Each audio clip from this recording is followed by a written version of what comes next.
노씨 가문에서 유산을 나누던 날, 막내 성준 앞에 놓인 것은 친방 여종, 봄이 하나와 창고 구석에 먼지 쌓인 삼껍질 몇 짐뿐이었습니다. 방안 사람들은 입을 가리고 웃었지요.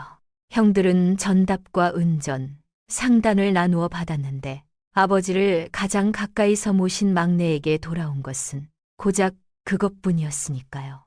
하지만 사람들은 알지 못했습니다. 그날 고개를 숙이고 서 있던 봄이가 무엇을 알아보고 있었는지, 그리고 노만길의 마지막 눈길이 왜 끝내 그녀에게 머물렀는지를 말이지요. 아버지는 왜 전답도 은전도 아닌 봄이와 삼껍질만을 막내에게 남겼던 것일까요? 그리고 모두가 비웃은 그 상속은 어떻게 노씨 가문의 운명을 뒤집는 시작이 되었을까요? 한양 북쪽 언덕 아래 뿌리를 내린 노씨 가문은 대대로 삼배를 다루어온 집안이었습니다. 가주 노만길은 늘 이렇게 말했지요. 장사는 물건으로 시작하나 끝내 사람에게서 흥하고 망하는 법이다. 그래서인지 그의 곁에는 언제나 사람이 모여들었습니다. 한양 시전의 포목 상인부터 충주의 삼재배, 농가까지 노만길과 인연을 맺지 않은 장인이 드물었지요. 사랑채는 넓었으나 화려하지 않았습니다. 노만길은 사치를 멀리했습니다. 다만 손님이 찾아오면 언제나 깨끗한 차와 삶은 감자가 상위에 올라 있었고 그것으로 충분했지요. 노만길에게는 세 아들이 있었습니다. 큰아들 성원은 과거를 준비했고 둘째 성재는 장부를 맡았으며 막내 성준은 아버지를 따라 상단 일을 익혔지요. 그런데 성준에게는 봄이처럼 한눈에 사람을 꿰뚫는 재주는 없었습니다. 하지만 한 번 맺은 약속을 끝까지 지키는 고집만큼은 누구보다 단단했지요. 한 번은 거래처에서 약속된 납품 날짜를 사흘 앞당겨 달라고 했습니다. 성준은 정중히 거절했습니다. 약속한 날에 맞추어 드리겠습니다. 검수가 덜 된 것을 보낼 수는 없습니다. 아버지는 그 말을 전해 듣고 흐뭇하게 웃었습니다. 그리고 성준을 늘 곁에 두고 직접 가르쳤지요. 안채 한켠에는 12살 어린 나이에 친방 여종으로 들어온 봄이라는 아이가 있었습니다. 봄이가 처음 노씨 가문의 문턱을 넘던 날, 헤어진 치마에 맨발이었으나 눈빛만은 흔들림이 없었습니다. 노만길은 그 눈을 보는 순간 무언가를 느꼈는지 곧바로 안채 일을 맡기고 바깥 일은 시키지 말라 했지요. 하인들은 고개를 갸우뚱했으나 가주의 명인이 따를 수밖에 없었습니다. 봄이는 말이 없었습니다. 시키는 일은 묵묵히 해냈으나 먼저 말을 거는 법이 없었지요. 안채 마님께서 부르시면 언제나 두 손을 가지런히 모으고 나타났고 일을 마치면 소리 없이 물러났습니다. 두 아이는 같은 마당에서 자랐습니다. 봄이가 일하는 곳에 성준이 있었고 성준이 있는 곳에 봄이가 있었지요. 도련님, 제가 할 일입니다. 봄이가 작은 목소리로 말하면 성준은 씩 웃으며 대꾸했습니다. 나도 심심한데 그냥 같이 하자. 주인과 종이었으나 겉으로 보기엔 다정한 형제 같았습니다. 형들은 그런 성준을 보며 혀를 찼지요. 막내 녀석, 여종과 어울려 놀다니. 하지만 노만길은 아무 말도 하지 않았습니다. 오히려 두 아이가 함께 있는 모습을 멀리서 바라보며 희미하게 미소 짓곤 했지요. 봄이가 18이 되고 성준이 20살을 넘기면서 두 사람 사이의 공기는 예전과 조금씩 달라지기 시작했습니다. 봄이는 안채의 모든 일을 능숙하게 해냈고 성준은 본격적으로 상단 일에 참여하기 시작했지요. 두 사람이 함께 보내는 시간은 예전보다 줄었습니다. 하지만 성준은 여전히 봄이를 찾았고 봄이는 여전히 조용히 성준의 곁을 지켰습니다. 다만 이제는 예전처럼 뛰어다니며 웃지는 않았습니다. 봄이는 자라면서 더욱 말수가 적어졌습니다. 아침이면 안채를 정돈하고 낮에는 빨래를 하고 마당을 쓸었으며 저녁이면 부엌에서 설거지를 거들었지요. 하지만 그 모든 일을 하면서도 보미는 좀처럼 입을 열지 않았습니다. 그러던 어느 봄날 오후였습니다. 성준이 충주에서 돌아오던 날 삼배짐을 부리는 장인들 사이를 오가며 보미가 콧노래를 흥얼거리고 있었습니다. 낮게 가라앉은 목소리로 부르는 그 가락이 어찌나 기묘한지 성준은 짐을 내려놓다 멈추었습니다.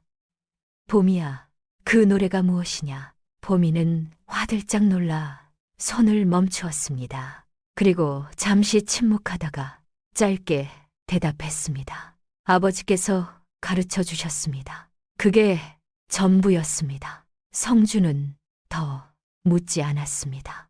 하지만 그 짧은 한마디가 이상하게 마음에 걸렸지요. 그 가락은 삼배 짜는 장인들이 몰래를 돌릴 때 부르는 충청도 특유의 직조 민요였습니다. 보미의 아버지는 배를 다루던 사람이었던 것이지요. 그 무렵 성준은 이상한 장면을 여러 번 목격했습니다. 아버지 노만길이 중요한 거래를 앞두고 문득 걸음을 멈추고 안채 쪽을 바라보는 일이 종종 있었지요. 그리고 마침 그곳에 보미가 있으면 가주는 무심한 듯 물었습니다. 보미야, 내 눈에는 어떠하냐? 어느 날은 전주의 삼배 공방 주인이 찾아왔습니다. 질 좋은 삼배를 대량으로 들여오겠다며 계약을 권했지요. 노만길은 상인의 말을 듣고 한참을 고민했습니다. 그때 마침 보미가 차를 들고 사랑채로 들어왔지요. 노만길은 상인을 잠시 내보낸 뒤 보미에게 물었습니다. 보미야, 내 눈에는 저 공방 주인이 어떻게 보이더냐? 보미는 잠시 생각하더니 조심스럽게 입을 열었습니다. 그 사람은 말할 때 손을 보이지 않으려 했습니다. 대감마님. 노만길은 가만히 고개를 끄덕였습니다. 그리고 상인을 다시 불러 계약을 미루었지요. 얼마 후 그 공방 주인이 삼배에 솜을 넣어 무게를 속이던 사기꾼이었다는 소문이 들려왔습니다. 또 어느 날은 충주에서 삼재배 농가 주인이 찾아왔습니다. 좋은 조건을 내걸었고 삼껍질도 탐스러워 보였지요. 노만길은 또다시 보미를 불렀습니다. 보미야, 저 삼껍질을 한번 보거라. 보미는 삼껍질 앞에 무릎을 꿇고 앉아 하나하나 집어들고 빛에 비추어 보았습니다. 코를 가까이 대어 냄새도 맡았지요. 그리고 말했습니다. 대감마님, 이 껍질은 겉은 좋아 보이나 속살이 이미 상하기 시작했습니다. 지금은 문제없어 보이나 한 달 안에 결이 끊길 것입니다. 노만길은 거래를 거절했습니다. 농가 주인은 처음엔 억울해했으나 한 달 뒤 자신이 창고에 쌓아둔 삼껍질에서 결이 끊기는 것을 보고는 탄복했습니다. 그런 장면들을 보며 성준은 조금씩 깨달았습니다. 아버지는 보미를 믿고 계신다. 보미의 눈은 사람을 보고 물건을 보고 때를 보는 눈이었습니다. 한 번은 이런 일도 있었습니다.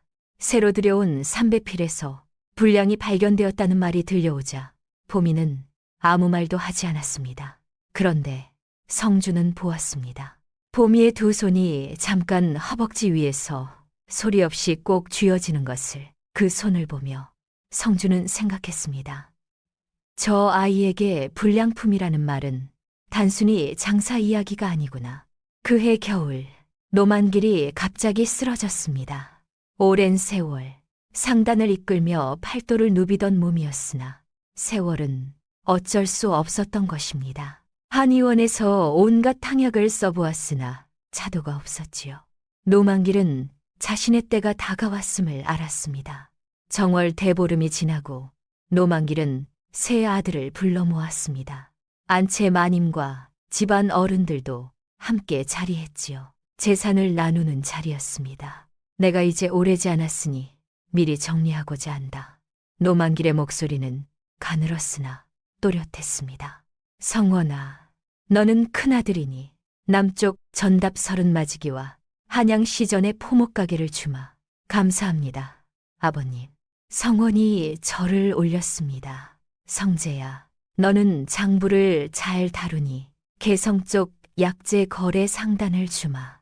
은전 500냥도 함께 주겠다. 성재도 절을 올렸지요. 형들은 만족스러운 표정을 지었습니다. 누가 봐도 넉넉한 몫이었으니까요. 이제 남은 것은 막내 성준이었습니다. 사람들의 시선이 성준에게로 쏠렸습니다. 당연히 충주 쪽 3배 거래망이나 공주의 3재배 계약을 받을 것이라 모두 생각했지요. 그런데 그때였습니다.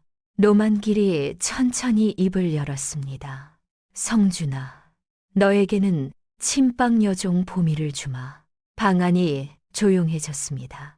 그리고 창고 한켠에 쌓인 먼지 쌓인 삼껍질 몇 짐도 함께 주겠다. 형들의 얼굴이 굳어졌습니다. 성재는 눈을 크게 떴고 성원은 입을 다물지 못했지요. 방 한쪽에서 친척 하나가 다른 친척의 귀에 대고 속삭였습니다. 저게 뭐냐? 여종 하나와 삼껍질이라니. 성원은 성재와 눈을 마주치더니 입가를 슬며시 비틀었지요. 그 순간 보미는 방 한쪽에 고개를 숙이고 서 있었습니다. 사람들은 그녀를 재산 목록의 끝자락쯤으로 여겼습니다. 하지만 노만길의 눈은 마지막까지 보미를 향해 있었습니다. 아버님, 그것이 전부입니까? 성재가 조심스럽게 물었습니다. 노만길은 고개를 끄덕였습니다. 그렇다. 성준에게는 그것이면 충분하다. 성준아, 이것이 무슨 뜻인지 너는 알겠느냐? 성준은 잠시 생각했습니다. 그리고 천천히 고개를 끄덕였습니다. 예, 아버님. 그렇다면 됐다. 노만길은 희미하게 미소 지었습니다. 그리고 그날 밤 조용히 눈을 감았습니다. 장례가 끝난 뒤 형들은 서로 마주보며 속삭였습니다. 막내는 아무것도 받지 못한 것이나 마찬가지구나. 여종 하나와 쉰내 나는 삼껍질이라니. 아버님께서 늙으시어 판단이 흐려지신 게지. 상이 끝나자마자 형들이 성준을 찾아왔습니다. 이제 각자의 길을 가야 하지 않겠느냐. 본가에서 나가라는 뜻이었지요. 성준은 담담하게 대답했습니다. 형님들의 뜻을 알겠습니다. 짐을 싸는 성준을 보며 형들이 수군거렸습니다. 저 삼껍질로 무얼 하려는 것일까? 글쎄, 삼배라도 짭하려나. 여종 주제에 재산 목록에 올려놓다니 그것도 참.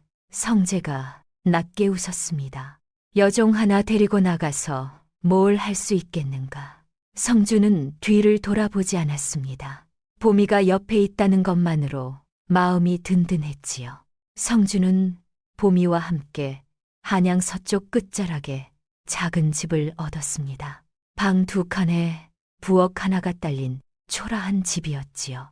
마당은 좁았고 담장은 낮았으며 지붕은 군데군데 기울어져 있었습니다. 보미는 빗자루를 들었습니다. 먼지를 털어내고 거미줄을 걷어내고 마루를 닦았지요.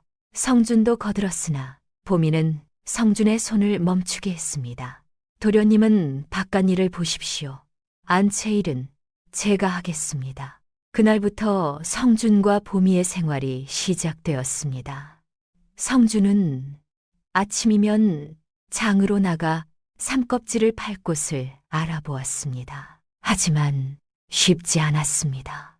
저녁 무렵 지친 몸으로 돌아오면 보미는 언제나 집에서 성준을 기다리고 있었습니다. 도련님, 식사하십시오. 고맙다, 보미야. 며칠이 지나도 성준은 삼껍질을 팔 곳을 찾지 못했습니다. 저녁 무렵 집으로 돌아온 성준은 마당 한 구석에 쌓인 삼껍질을 바라보며 한숨을 쉬었습니다. 이것을 어찌해야 하나. 그때 보미가 다가왔습니다. 도련님, 제가 한번 살펴보아도 되겠습니까? 그래, 보거라. 보미는 삼껍질 짐을 하나하나 풀기 시작했습니다.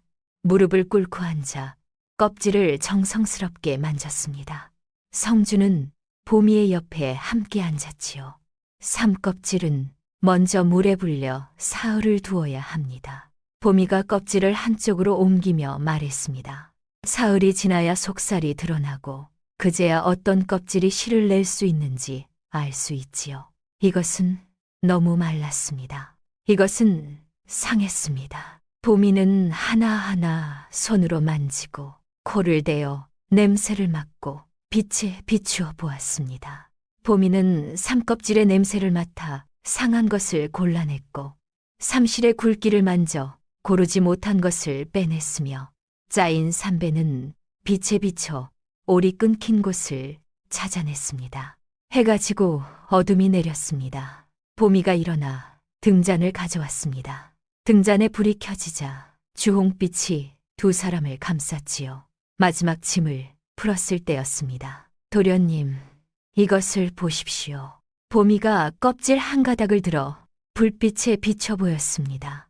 성주는 보미의 손에 있는 껍질을 보려 고개를 숙였습니다. 두 사람의 얼굴이 등잔을 사이에 두고 가까워졌지요.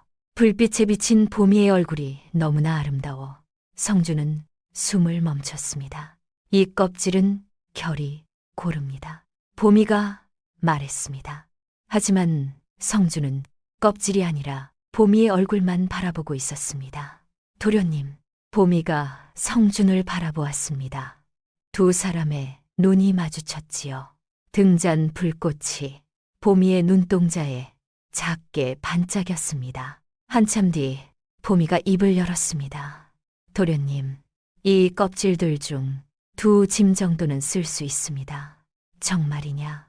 예, 결이 고른 것들로 골라내면 됩니다. 다음 날 아침, 성준과 보미는 함께 서소문 근처에 있는 고 장인의 공방으로 향했습니다. 고 장인은 한양에서 손꼽히는 삼배 장인이었습니다.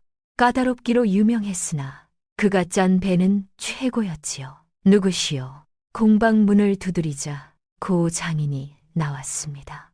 50줄의 나이였고 손에는 실 가닥이 감겨 있었습니다. 소인은 노씨 가문의 막내 노성준이라 합니다. 삼껍질을 가져왔습니다. 노씨 가문이라. 아, 여종 하나와 삼껍질만 받았다는 그 막내. 고장이는 코웃음을 쳤습니다. 젊은 양반, 장사는 아무나 하는 게 아니라네. 그냥 돌아가시게. 고 장인이 문을 닫으려는 순간 보미가 앞으로 나섰습니다. 장인어른, 잠깐만 봐주십시오. 보미는 보자기를 풀어 삼껍질 몇 가닥을 꺼냈습니다. 보미가 골라낸 가장 결고른 것들이었지요. 고 장인은 짜증스러운 표정으로 내려다 보았습니다. 하지만 곧 표정이 변했습니다. 이것이 고 장인은 껍질을 집어들고 자세히 살폈습니다. 빛에 비춰보고 손으로 쪼개보고 결을 손가락 끝으로 훑어보았지요. 이 결이 고르구만. 나쁘지 않네. 아니, 꽤 좋은 편이야. 이 껍질로 실을 뽑으면 상품 3배가 나올 것 같구만. 성주는 가슴이 두근거렸습니다. 그렇다면 거래를 하시겠습니까? 얼마나 가지고 있나? 2 짐 정도입니다. 고 장인은 잠시 생각하더니 말했습니다. 좋네. 그 껍질을 모두 가져오게. 내가 실을 뽑고 배를 짜주지. 다만 한 짐에 은전 6냥이네. 배를 짜는 수고비까지 합친 값이라네. 열흘 뒤 고 장인이 내놓은 3배는 희고 결이 고른 배였습니다. 좋은 재료 덕에 좋은 배가 나왔네. 이 3배를 가져가게. 시전에 내다 팔면 은전 14냥은 받을 수 있을 걸세. 성주는 약속한 대로 은전 12냥을 고장인에게 건넸습니다. 이익은 고작 2냥이었지요. 하지만 성준에게는 그것보다 중요한 것이 생겼습니다. 신뢰였습니다. 보미야, 이것이 시작이다. 성준이 말했습니다. 보미는 조용히 고개를 끄덕였습니다. 예, 도련님, 좋은 시작입니다. 그 후로 성준의 장사는 조금씩 커져갔습니다. 고 장인을 통해 3배를 시전에 납품했고 소문이 퍼지면서 다른 곳에서도 성준을 찾았습니다. 성균관에 필요한 물건을 대신 드리고 납품하는 공인이 있었습니다. 그 성균관 출입 공인을 통해 서원 쪽 장부 표집의 거래를 트기 시작했고 두 양반가에서 수혜감을 부탁했으며 포목 상인들이 보미가 고른 삼껍질의 품질을 칭찬했지요. 성주는 이익을 쌓아두지 않고 그때마다 더 좋은 삼껍질을 구하는 데 썼습니다. 성준이 스스로 세운 규칙이 있었지요. 보미가 검수하지 않은 삼배는 단 한 필도 내보내지 않는다. 거래처에서 빠른 납품을 재촉해도 이 원칙만큼은 꺾지 않았습니다. 석 달이 지나자 성준의 손에는 은전 100량이 모였습니다. 성준은 더 넓은 집으로 이사했습니다. 방이 4칸이나 되고 마당도 넓었으며 창고도 따로 있었지요. 밤마다 장부를 맞추는 시간이 두 사람에게는 가장 소중한 시간이 되었습니다. 저녁을 먹고 나면 보미는 장부와 붓, 먹을 들고 사랑채로 왔습니다. 촛불 하나가 두 사람 사이를 밝혔지요. 이번 달 수입은 은전 45냥입니다. 보미가 장부에 적으며 말했습니다. 어느 날 밤이었습니다. 장부를 정리하다가 보미가 붓을 떨어뜨렸습니다. 성준과 보미가 동시에 손을 뻗었고 두 손이 부딪혔지요. 죄송합니다. 보미가 손을 거두려 했으나 성준이 보미의 손을 잡았습니다. 보미야. 예, 도련님. 너의 손이 왜 이렇게 거칠어졌느냐? 성준은 보미의 손을 들여다보았습니다. 바느질과 빨래, 집안일로 거칠어진 손이었지요. 내가 너에게 너무 고생을 시키는구나. 보미는 손을 빼려 했으나 성준은 놓지 않았습니다. 보미야, 나는. 성준이 말을 하려는 순간 밖에서 하인이 부르는 소리가 들렸습니다. 도련님, 손님이 찾아오셨습니다. 성준은 아쉬움을 느끼며 보미의 손을 놓았습니다. 그날 밤 보미는 자신의 방으로 돌아와 떨리는 손을 바라보았습니다. 도련님께서 무슨 말씀을 하시려던 것일까? 그 무렵 노씨 가문의 본가에는 어두운 그림자가 들어오고 있었습니다. 큰 형 성원은 받은 전답과 포목 가게를 제대로 돌보지 않았습니다. 과거 공부에만 매달렸으나 번번이 낙방했고 이제는 술로 세월을 보냈지요.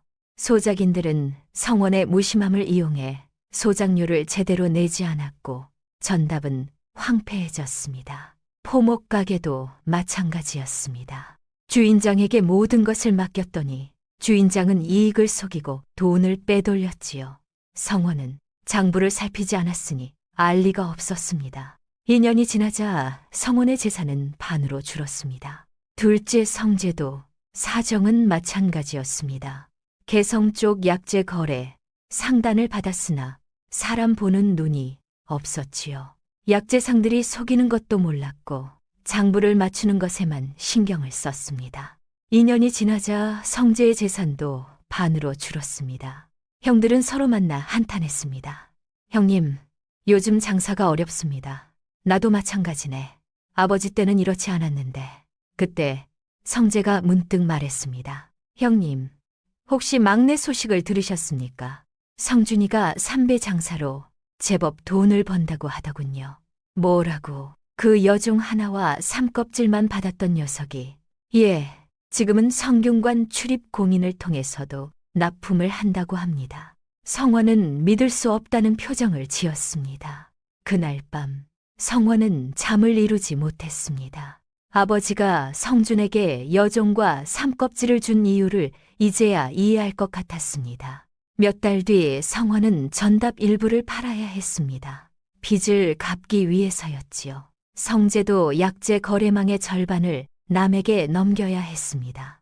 결국 두 형제는 성준의 집을 찾아갔습니다. 성준아, 형들이 잘못했다. 우리가 재산을 제대로 돌보지 못했다. 지금은 빚에 쪼들리고 있네. 성준아, 도와줄 수 없겠느냐. 성준은 형들의 사정을 듣고 고개를 끄덕였습니다. 좋습니다. 형님들께 일을 맡겨드리겠습니다. 다만 성준은 진지하게 말했습니다. 형님들께서는 제 말을 따르셔야 합니다. 장사는 신뢰가 가장 중요합니다. 알았다. 내 말을 따르마. 성주는 형들에게 각자 일을 맡겼습니다. 성원에게는 한양시전과의 거래를 맡겼고 성재에게는 장부 정리를 맡겼지요. 처음 며칠은 괜찮았습니다. 하지만 한 달이 지나자 형들은 조급해지기 시작했습니다. 성준아, 우리가 일한 지 한 달이 넘었는데 돈은 언제 받느냐? 형님, 아직은 때가 아닙니다. 이번 달 장사가 끝나면 정산해 드리겠습니다. 그럼 얼마나 받을 수 있느냐? 형님들께는 은전 10량씩 드리겠습니다. 고작 10량. 성원이 소리쳤습니다. 성준아, 우리는 내 형들이다. 고작 10량을 준다는 게 말이 되느냐? 형님들, 장사는 이익이 나야 나눌 수 있습니다. 기다리고 기다렸다. 이제 지쳤다. 성원은 화를 내며 자리를 박차고 일어났습니다. 성재도 함께 나갔지요. 그날 밤 형들은 근처 주막에서 술을 마셨습니다. 형님, 성준이가 우리를 무시합니다. 그러게 말일세. 막내 주제에 형들에게 고작 10량을 준다니. 두 사람은 술에 취해 불평을 늘어놓았습니다. 그때 옆자리에 앉아있던 사내가 말을 걸었습니다. 두 분께서 노성준 상단에서 일하십니까? 저는 한양시전에서 장사하는 사람입니다. 노성준 상단의 삼배가 좋다는 소문을 들었습니다. 혹시 두 분께서 삼배를 직접 구할 수 있습니까? 제가 좋은 값에 사겠습니다. 성원과 성재는 눈빛을 교환했습니다. 그렇다면 검수전의 삼배는 어떻습니까? 아직 노성준 나리께 보고하지 않은 것 말입니다. 형들은 흔들렸습니다. 성주는 고 장인에게서 삼배를 받아오면 먼저 보미가 검수를 했습니다. 보미가 확인한 뒤에야 창고에 넣고 장부에 기록했지요. 만약 검수 전에 삼배를 빼돌린다면 성주는 모를 것이었습니다. 성원은 잠시 망설였습니다. 이것은 잘못된 일이다. 하지만 빚에 쪼들리는 처지였습니다. 좋다. 해보세. 성원이 결정했습니다. 며칠 뒤 성준이 충주로 삼껍질을 구하러 간 사이 형들은 움직였습니다. 고 장인이 완성한 삼배 내피를 검수전에 몰래 빼냈습니다. 그리고 그 사내에게 넘겼지요. 사내는 약속대로 은전 100량을 주었습니다. 이것으로 우리 빚을 갚을 수 있겠구만. 형들은 기뻐했습니다. 하지만 그들은 몰랐습니다. 보미가 이미 눈치를 챘다는 것을. 성준이 충주에서 돌아온 날 보미가 심각한 얼굴로 기다리고 있었습니다. 도련님, 큰일입니다. 무슨 일이냐, 보미야. 삼배가 네 필이 사라졌습니다. 성준은 급히 창고로 달려갔습니다. 과연 삼배는 2필뿐이었지요. 이럴 수가. 보미는 조심스럽게 말했습니다. 도련님, 형님들께서 검수전에 삼배를 가져가신 것 같습니다. 성준은 형들을 불렀습니다. 형님들, 삼배가 사라졌습니다. 혹시 아시는 바가 있습니까?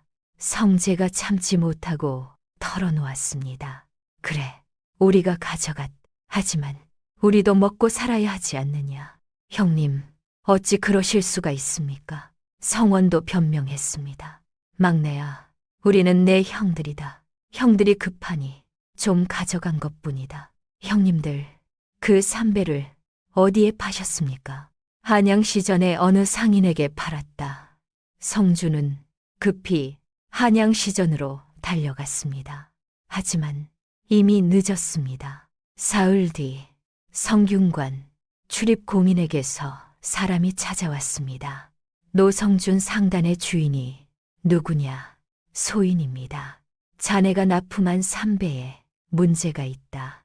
사람은 올이 끊어진 삼배를 내보였습니다. 이 배는 옷을 짓다가 여러 곳에서 올이 나갔다. 이것이 자네가 납품한 삼배가 맞느냐? 성주는 삼배를 살펴보았습니다. 분명 고 장인이 만든 삼배였습니다. 하지만 결이 고르지 않았고 일부는 실 뽑기가 부실했지요. 이것은 검수하지 않은 삼배다. 성주는 깨달았습니다. 형들이 빼돌린 삼배가 공인을 통해 납품된 것이었습니다. 그 사내가 노성준 상단의 이름을 팔아 공인에게 넘겼던 것이지요. 성주는 고개를 들었습니다. 검수를 거치지 않은 물건이 제 이름으로 나갔다면 그것 또한 제 책임입니다. 도망치지 않겠습니다. 값을 물어내고 신뢰도 처음부터 다시 쌓겠습니다. 공인은 차갑게 돌아갔습니다. 소문은 빠르게 퍼졌습니다. 노성준 상단의 삼배가 불량품이라더군. 성균관 공인이 거래를 끊었다지. 믿었던 곳인데 실망이야. 한양 장안의 소문이 퍼지자 다른 거래처에서도 연락이 왔습니다. 우리도 주문을 취소하겠습니다. 저희도 다른 곳을 알아보겠습니다. 하루아침에 거래가 끊겼습니다. 그날 이후 창고에는 팔리지 못한 삼배가 산처럼 쌓였고 마당에는 더 이상 짐꾼들의 발소리가 들리지 않았습니다. 한 하인이 짐을 싸서 나갔습니다. 또 한 하인이 나갔습니다. 밥을 짓던 안악도 며칠 뒤 조용히 사라졌지요. 성준은 말없이 그 모습을 지켜보았습니다. 보미 때문에 성준이 버틸 수 있었습니다. 보미는 어디 가지 않았습니다. 아침이면 밥을 지었고 저녁이면 장부를 정리했습니다. 성준이 지쳐 마루에 앉아 있으면 조용히 차 한 잔을 내밀었지요. 아무 말도 하지 않았습니다. 하지만 그것으로 충분했습니다.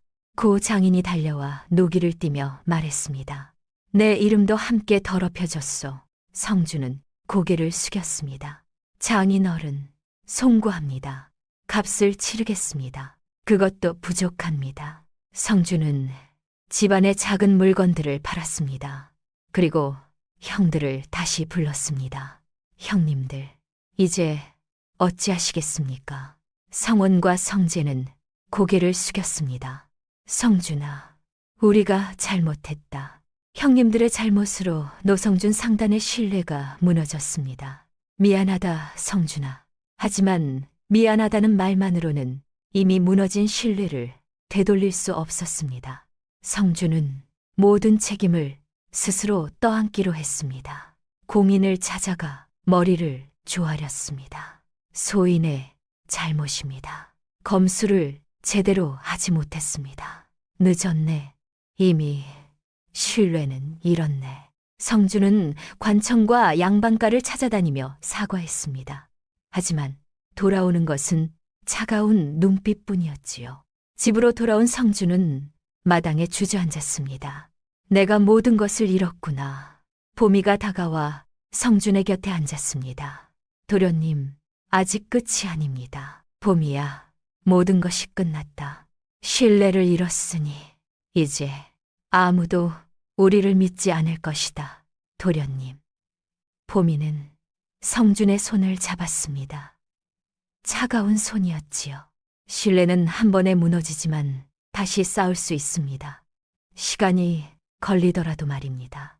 성준은 보미를 바라보았습니다. 보미의 눈빛은 여전히 또렷했습니다. 너는 나를 믿느냐? 예, 도련님. 소녀는 도련님을 믿습니다. 성준은 보미의 두 손을 꼭 잡았습니다. 따뜻함이 전해졌지요. 그날 밤 촛불 하나만이 어둠을 밝히고 있었습니다. 형들은 이미 떠났습니다. 자신들의 잘못을 인정하고 한양을 떠나겠다며 나간 것이었습니다. 성준은 사랑방에 홀로 앉아 지난 시간들을 떠올렸습니다. 아버지가 자신에게 남긴 것, 침빵 여종, 보미와 먼지 쌓인 삼껍질 몇 짐. 처음에는 아무것도 아닌 것처럼 보였습니다. 하지만 이제는 알았습니다.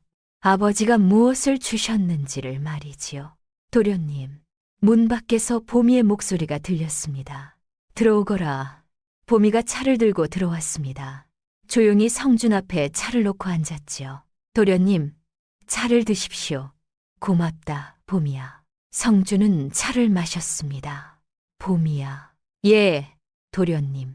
나는 모든 것을 잃었구나. 아닙니다, 도련님. 보미는 성준을 바라보았습니다. 도련님께서는 가장 중요한 것을 잃지 않으셨습니다. 가장 중요한 것, 예, 정직함입니다. 도련님께서는 형님들의 잘못을 숨기지 않으시고 모든 책임을 지셨습니다. 그것이 진정한 상인의 도리입니다. 성준은 보미의 말을 듣고 눈물이 날 것 같았습니다. 보미야, 너는 왜 나를 떠나지 않느냐? 이제 나에게는 아무것도 남지 않았다. 보미는 잠시 침묵했습니다. 그리고 천천히 입을 열었습니다. 도련님, 소녀가 말씀드릴 것이 있습니다. 무엇이냐? 소녀의 아버지는 충청도에서 삼배를 짜던 장인이셨습니다. 성준은 놀라 보미를 바라보았습니다. 삼배 장인. 예, 아버지께서는 최고의 배를 짜셨습니다. 관청과 사대부가에 납품하는 삼배를 손수 만드셨지요. 보미의 목소리가 떨렸습니다. 하지만 어느 날 누군가 관청에 불량 삼배를 납품했습니다. 그리고 그 죄를 아버지께 뒤집어 씌웠지요. 그럴 수가. 아버지는 억울함을 호소하셨으나 아무도 믿지 않았습니다. 결국 아버지는 장인 자리를 잃으셨고 우리 가족은 뿔뿔이 흩어졌습니다. 보미의 눈에 눈물이 맺혔습니다. 소녀는 12살 때 노씨 가문에 팔려왔습니다. 먹고 살기 위해서였지요. 대감마님께서는 소녀를 불쌍히 여기시고 안채로 들이셨습니다. 소녀는 아버지의 억울함을 풀지 못했습니다. 보미는 성준을 똑바로 바라보았습니다. 하지만 도련님께서는 다릅니다. 도련님께서는 정직하게 책임을 지셨습니다. 그것이 얼마나 귀한 일인지 아십니까? 성준은 보미의 두 손을 감싸 쥐고 이마를 보미의 손등에 가만히 맞대었습니다. 오랫동안 그렇게 있었습니다. 보미야, 나는 예전부터 알고 있었다. 네가 삼배 장인의 딸이라는 것을. 아버님께서 말씀하신 적이 있다. 보미는 특별한 아이라고. 억울하게 집안이 망한 삼배 장인의 딸이라고. 보미는 놀라 성준을 바라보았습니다. 도련님께서 아셨습니까? 그렇다. 하지만 나는 네게 묻지 않았다. 네가 말하고 싶을 때 말할 것이라 생각했으니까. 성준이 보미의 눈을 바라보며 말했습니다. 나는 네 눈을 빌려 장사를 한 것이 아니다. 너와 함께 길을 만들고 싶었. 보미야, 너는 내 곁에 세워두고 싶은 사람이 아니라 나와 나란히 서야 할 사람이다. 언젠가 내 신분을 풀고 너를 내 아내이자 내 상단의 동업자로 맞이하겠다. 기다려주겠느냐? 보미의 눈에서 눈물이 흘러내렸습니다. 소녀도 도련님을 사랑합니다. 밖에서는 바람이 불었고 촛불이 흔들렸습니다. 하지만 두 사람의 마음은 흔들리지 않았지요. 모든 것을 잃은 밤이었으나 동시에 가장 큰 것을 얻은 밤이기도 했습니다. 성준은 그날 밤 잠을 이루지 못했습니다. 보미의 과거가 머릿속을 맴돌았습니다. 억울하게 죄를 뒤집어 쓴 아버지, 뿔뿔이 흩어진 가족, 12살에 팔려온 아이. 그 아이가 아버지에게 배운 것을 가슴에 품고 이 집에서, 이 마당에서, 이 삼껍질 앞에서 조용히 살아왔던 것이지요. 성준은 창밖을 바라보았습니다. 보미의 방에는 아직 등잔 불빛이 비치고 있었습니다. 잠을 이루지 못하는 것은 성준만이 아니었겠지요. 성준은 자신의 손을 내려다보았습니다. 보미의 손을 잡았을 때 온기가 아직 남아있는 것 같았습니다. 나는 네 눈을 빌려 장사를 한 것이 아니다. 너와 함께 길을 만들고 싶었다. 그 말은 진심이었습니다. 성준은 그제야 알았습니다. 아버지가 왜 보미를 자신에게 주었는지를 말이지요. 보미야, 우리 고장인을 찾아가자. 두 사람은 고장인의 공방을 찾아갔습니다. 고장인은 성준을 보자 난처한 표정을 지었습니다. 성준날이 소문을 들었습니다. 안타깝습니다. 장인어른, 송구합니다. 제가 제대로 검수하지 못해 장인어른의 명성에도 누를 끼쳤습니다. 성주는 깊이 허리를 숙였습니다. 제발 한 번만 더 기회를 주십시오. 이번에는 절대 그런 일이 없도록 하겠습니다. 고장인은 한참을 망설였습니다. 그리고 보미를 바라보았습니다. 저 아가씨가 검수를 하는 분이지요. 예, 장인어른. 보미가 대답했습니다. 소녀의 아버지도 삼배 장인이셨습니다. 소녀는 아버지께 배운 대로 검수하겠습니다. 단 한 필의 불량품도 나가지 않도록 하겠습니다. 고 장인은 보미의 눈빛을 보았습니다. 진지하고 또렷한 눈빛이었지요. 좋습니다. 한 번 더 믿어보겠습니다. 하지만 이번이 마지막입니다. 감사합니다. 장인어른. 공방에서 나오는 길에 성주는 한참 말이 없었습니다. 보미도 조용히 걸었지요. 먼저 입을 연 것은 성준이었습니다. 보미야, 이번에는 내가 달라져야겠다. 갓태고. 보미가 성준을 바라보았습니다.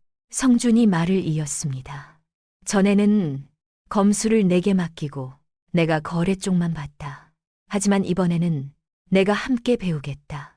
삼껍질을 고르는 법도, 오를 확인하는 법도. 보미는 잠시 말이 없다가 고개를 끄덕였습니다. 그렇게 하십시오, 도련님. 그날부터 성주는 매일 아침 보미의 옆에 앉아 삼껍질 고르는 법을 배웠습니다. 처음에는 좋은 것과 나쁜 것을 구분하지 못해 보미에게 몇 번씩 물어야 했지요. 하지만 열흘이 지나자 굵기가 고르지 못한 것은 눈으로도 알아볼 수 있게 되었습니다. 성준에게는 보미만큼의 눈은 없었습니다.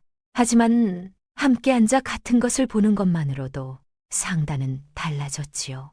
거래처를 어디로 할지, 삼껍질을 어느 마을에서 구할지, 어떤 공인을 통할지 모든 것을 보미와 마주 앉아 의논하기 시작했습니다. 보미는 성준이 묻기 전에 먼저 의견을 말하기 시작했습니다. 그것이 이전과 달라진 점이었지요.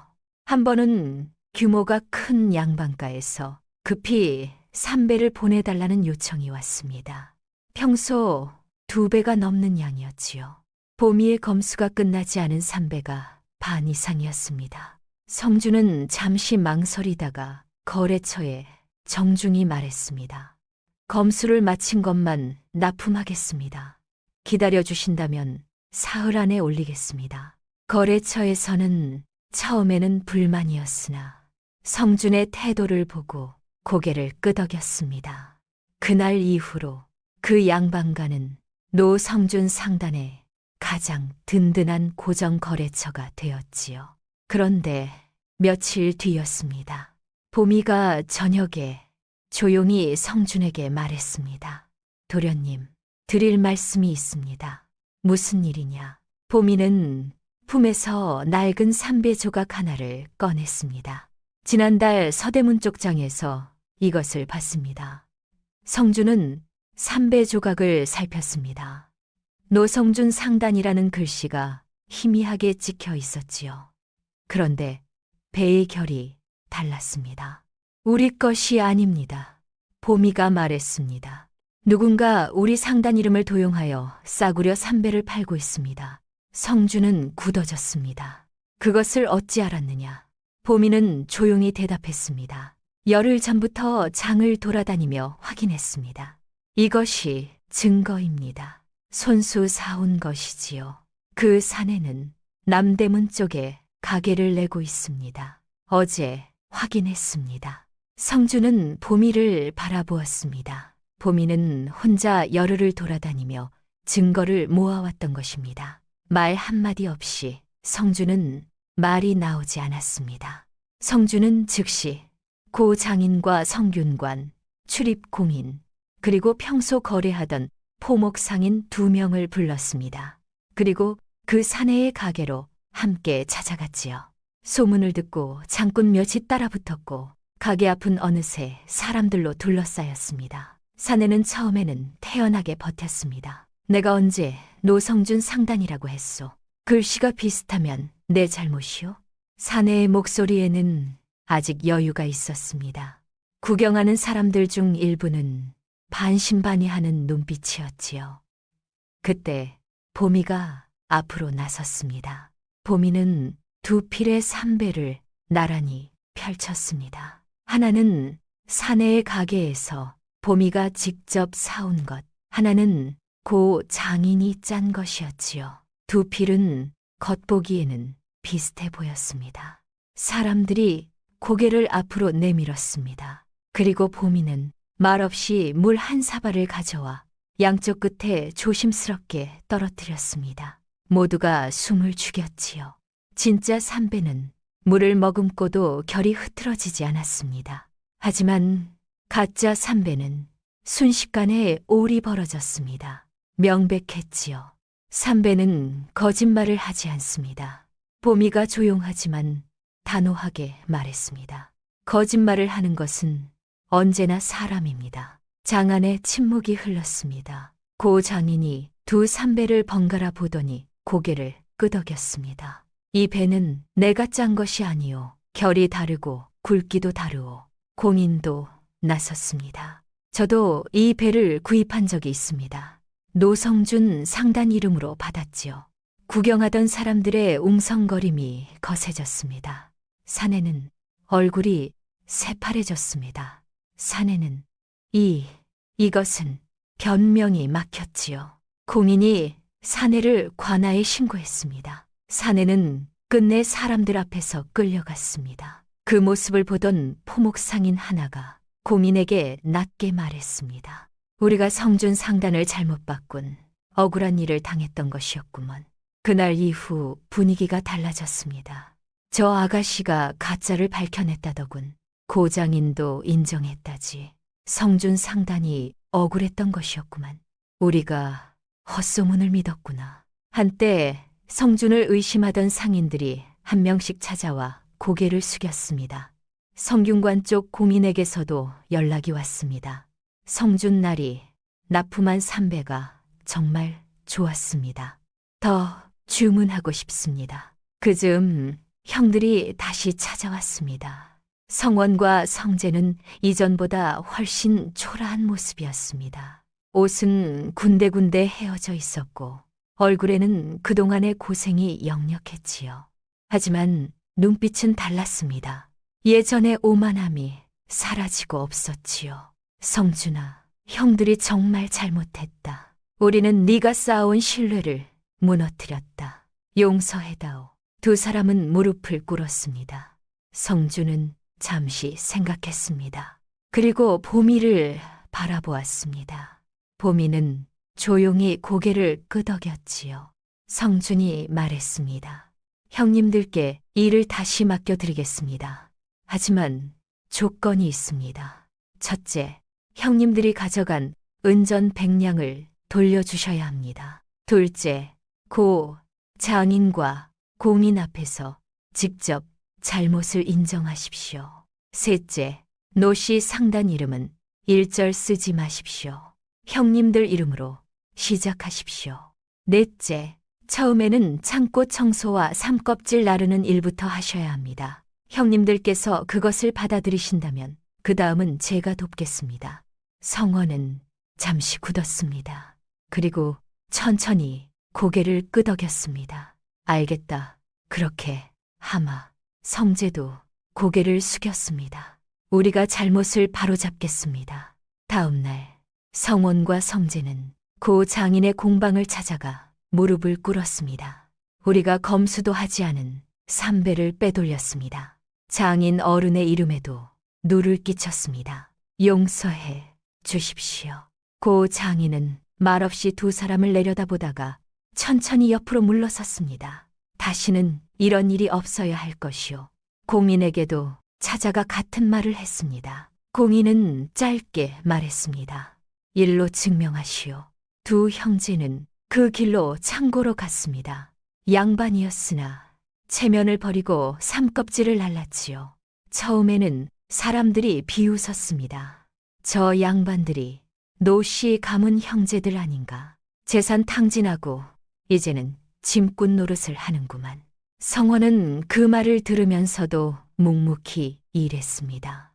성재도 마찬가지였지요. 석 달이 지나자 사람들은 달리 말하기 시작했습니다. 허나보게 군말 없이 일을 하지 않는가. 사람이 고생을 해봐야 정신을 차리는 법이지. 그렇게 조금씩, 아주 조금씩 신뢰가 쌓여갔습니다. 관청 고민에서도 양반가에서도 다시 주문이 들어오기 시작했습니다. 처음에는 작은 양이었으나 점점 늘어났지요. 성주는 여전히 보미가 검수하지 않은 삼배는 단 한 필도 내보내지 않았습니다. 이 원칙 하나가 사람들에게 가장 강하게 각인되었지요. 저 상단은 급해도 검수를 빼먹지 않는다더군. 그것이 노성준 상단의 이름이 되었습니다. 1년이 지나자 노성준 상단의 이름이 다시 회복되었습니다. 노성준 상단의 삼배가 예전보다 더 좋아졌다더군. 그래, 이제는 정말 믿을만하네. 한번 실수했지만 제대로 책임을 졌으니 인정할 만하지. 성주는 보미와 함께 마당에 앉아 하늘을 바라보았습니다. 보미야, 우리가 해냈구나. 예, 도련님. 도련님께서 포기하지 않으셨기 때문입니다. 아니다, 네가 있었기 때문이다. 보미는 미소 지었습니다. 성준도 함께 웃었지요. 2년이 흘렀습니다. 노성준 상단은 이제 한양에서 가장 믿을 만한 삼배 상단이 되었습니다. 성준은 보미를 데리고 한성부를 찾아갔습니다. 보미야, 오늘은 중요한 날이다. 도련님, 무슨 일이십니까? 내 신분을 풀 것이다. 성준은 한성부에 면천 문서를 제출하고 필요한 절차와 비용을 모두 치렀습니다. 석 달 뒤 보미의 이름은 더 이상 노비 명부에 남아있지 않았습니다. 보미야, 이제 너는 여종이 아니다. 보미는 눈물을 흘렸습니다. 도련님. 그리고 성주는 보미 앞에 무릎을 꿇었습니다. 내 아내가 되어주겠느냐? 보미는 고개를 끄덕였습니다. 말은 나오지 않았으나 눈물이 대신 대답했지요. 석 달이 지난 뒤 성준과 보미는 혼인을 올렸습니다. 작은 혼례였으나 진심이 담긴 혼례였습니다. 고 장인이 찾아왔고 성준과 거래하는 공인들이 찾아왔으며 형들도 함께 했지요. 성준아, 축하한다. 막내야, 네가 정말 훌륭한 사람을 아내로 맞이했구나. 형들은 진심으로 축하해 주었습니다. 이제 형들도 각자 작은 상단을 운영하고 있었습니다. 크지는 않았으나 정직하게 장사했지요. 혼례가 끝난 뒤 성주는 보미와 함께 아버지의 묘를 찾았습니다. 아버님, 소자가 왔습니다. 성주는 묘 앞에 절을 올렸습니다. 보미도 함께 절을 올렸지요. 한참을 말없이 앉아있다가 성준이 입을 열었습니다. 아버님, 소자는 이제 알았습니다. 형님들께는 재산을 주셨으나 저에게는 재산을 낳는 눈을 주셨습니다. 봄이라는 사람을 주셨습니다. 처음에는 몰랐습니다. 왜 아무것도 아닌 것처럼 보이는 것만 주셨는지. 하지만 이제는 압니다. 아버님께서는 가장 오래가는 것을 주셨던 것입니다. 보미는 성준의 손을 잡았습니다. 아버님, 소자는 이제 알았습니다. 장사는 물건으로 시작하나 끝내 사람에게서 흥하고 망하는 법이라는 것을 말입니다. 바람이 불었습니다. 나뭇잎이 흔들렸고 마치 아버지가 대답하는 것 같았지요. 두 사람은 한참을 그 자리에 앉아 있었습니다. 서로의 손을 꼭 잡은 채로. 그 후로 몇 년이 흘렀습니다. 노성준 상단은 한양에서 가장 큰 삼배 상단이 되었습니다. 하지만 보미는 거기서 멈추지 않았습니다. 어느 날 보미는 상단 안에 작은 침방을 열었습니다. 가난한 집 딸들에게 바느질과 삼배 고르는 법을 가르쳤지요. 삼껍질을 손으로 만져 상한 것을 골라내는 법을, 삼실의 굵기를 보아 고르지 못한 것을 빼는 법을, 짜인 삼배를 빛에 비추어 결을 확인하는 법을. 보미가 아버지에게 배운 것들이었습니다. 보미야, 그것은 왜 하는 것이냐? 성준이 물었습니다. 보미는 조용히 대답했습니다. 그 아이들 중 누구도 소녀처럼 굶주림 때문에 남의 집에 팔려가지 않기를 바라기 때문입니다. 성준은 아무 말도 하지 못했습니다. 그저 보미의 손을 꼭 잡았지요. 보미가 가르친 아이들 중 몇은 훗날 스스로 작은 삼배 가게를 열었습니다. 그 가게 안에는 보미에게 배운 검수법이 그대로 살아 있었지요. 사람들은 말했습니다. 노씨 가문의 막내는 재산을 받지 않았으나 가장 큰 것을 상속받았다. 삼껍질은 배가 되었고 같은 마당에서 자란 두 사람은 마침내 서로의 평생 동반자가 되었다. 성준은 아이들에게 아버지에게 배운 것을 가르쳤습니다. 얘들아, 장사는 물건이 아니라 사람을 보는 것이란다. 아버지, 그럼 어떤 사람을 봐야 해요? 정직한 사람, 신뢰할 수 있는 사람을 보는 것이지. 그것이 가장 큰 재산이란다. 아이들은 고개를 끄덕였습니다. 그 말은 아버지 노만길이 성준에게 했던 말이었고 성준이 보미와 함께 온몸으로 증명한 말이기도 했습니다. 어느 가을날 저녁, 성준과 보미는 마당에 앉아 석양을 바라보았습니다. 보미야, 우리가 여기까지 왔구나. 예, 서방님. 보미는 이제 성준을 서방님이라 불렀습니다. 성준은 보미의 손을 잡았습니다. 주름이 조금 생긴 손이었으나 여전히 따뜻했지요. 우리 함께 늙어가세. 예, 서방님. 함께 늙어가겠습니다. 두 사람은 한참 동안 석양을 바라보았습니다. 아무 말도 하지 않았습니다. 그것으로 충분했습니다. 장사는 물건으로 시작하나 끝내 사람에게서 흥하고 망하는 법이다. 노만길이 평생 입에 달고 살던 말이었습니다. 그리고 막내 성준은 그 말이 무슨 뜻인지를 온몸으로 증명했지요. 가장 큰 재산은 금도, 은도, 전답도 아니었습니다. 바로 믿을 수 있는 사람, 나와 나란히 서는 사람이었던 것입니다. 이것이 노씨 가문 막내 성준과 보미의 이야기입니다.